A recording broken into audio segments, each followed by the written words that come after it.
بسم اللہ الرحمن الرحیم۔ السلام علیکم ورحمۃ اللہ وبرکاتہ۔ رمضان وہ مہینہ ہے جس میں قرآن نازل کیا گیا۔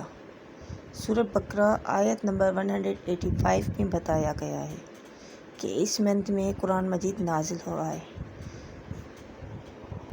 تبھی کہتے ہیں رمضان کے مہینے میں قرآن مجید کی زیادہ سے زیادہ تلاوت کرنی چاہیے، کیونکہ اس منتھ میں قرآن مجید نازل ہوا ہے۔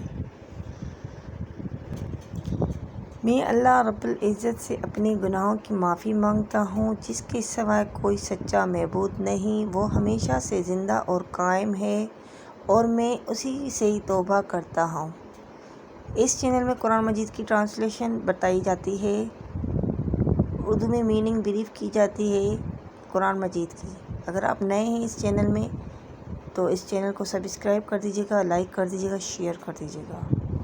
اس آیت کا مطلب ہے کہ اللہ پاک ہمارے سارے گناہوں کو بخشتا ہے۔ قرآن مجید میں واضح لکھا ہوا ہے، اگر ہم سچی دل سے معافی مانگیں تو ہمارے سارے صغیر کبیرہ گناہ معاف کیے جاتے ہیں، اور اللہ کے سوا ہمیں کوئی بھی مددگار نہیں ہے، جس نے پیدا کیا ہے، جس نے قائم کی ہے یہ ساری دنیا۔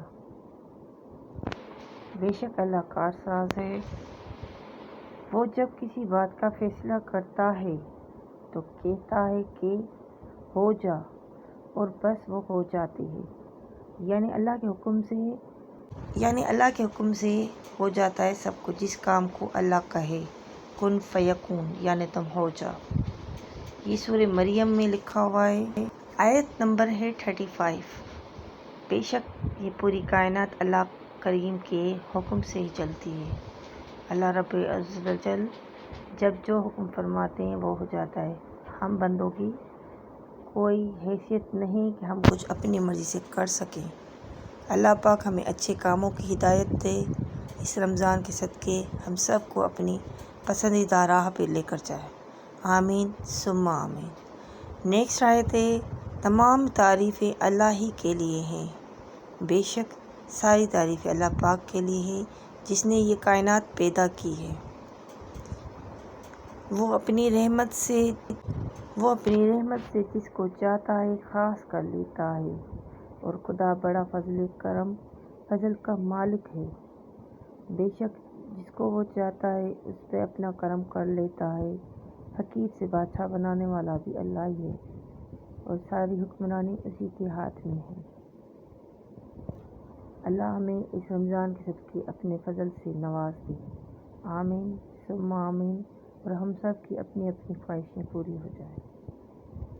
نیکسٹ آیت ہے، اگر تم بڑے بڑے گناہوں سے جن سے تم کو منع کیا جاتا ہے انتظام رکھو گے، یعنی شروعات کرو گے اپنی طرف سے جس کاموں کے لیے ہمیں منع کیا جاتا ہے، غلط کاموں سے، ہم تمہارے چھوٹے چھوٹے گناہ معاف کر دیں گے اور تمہیں عزت کے مکانوں میں داخل کریں گے۔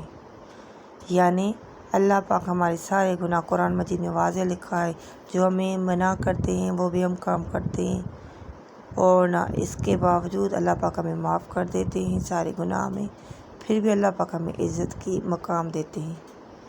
یہ تو حقیقت ہے نا۔ بہت سارے لوگ ہیں، پوری دنیا بھری ہوئی ہے، کچھ نیک کام کرتے ہیں، کچھ برے کام کرتے ہیں، پھر بھی وہ اچھے عہدوں پہ ہیں۔ یہ عزت کس نے دی ہے؟ یہ اچھے عہدوں پہ یہ عزت کس نے دی؟ یہ عزت صرف ہمارے اللہ نے دی ہے ہمیں۔ ایک دوسرے سے بڑھ چڑھ کر دنیا کے عیش حاصل کرنے کی ہوس نے تمہیں غفلت میں ڈال رکھا ہے، یہاں تک کہ تم قبرستان میں پہنچ جاتے ہو۔ یہ آخر میں بہت ہی خوبصورت آیت ہے۔ ساری آیتیں بہترین ہیں، ساری آیت ایک دوسرے سے کنسلٹ ٹرانسلیشن ہے، جو میں نے آج آپ کو بتایا ہے۔ اگر آپ قرآن مجید کا ترجمہ سننا چاہتے ہیں تو اس چینل کو لائک کر دیجیے گا، شیئر۔ اپنی دعاؤں میں یاد رکھیے گا۔ اللہ حافظ، ٹیک کیئر۔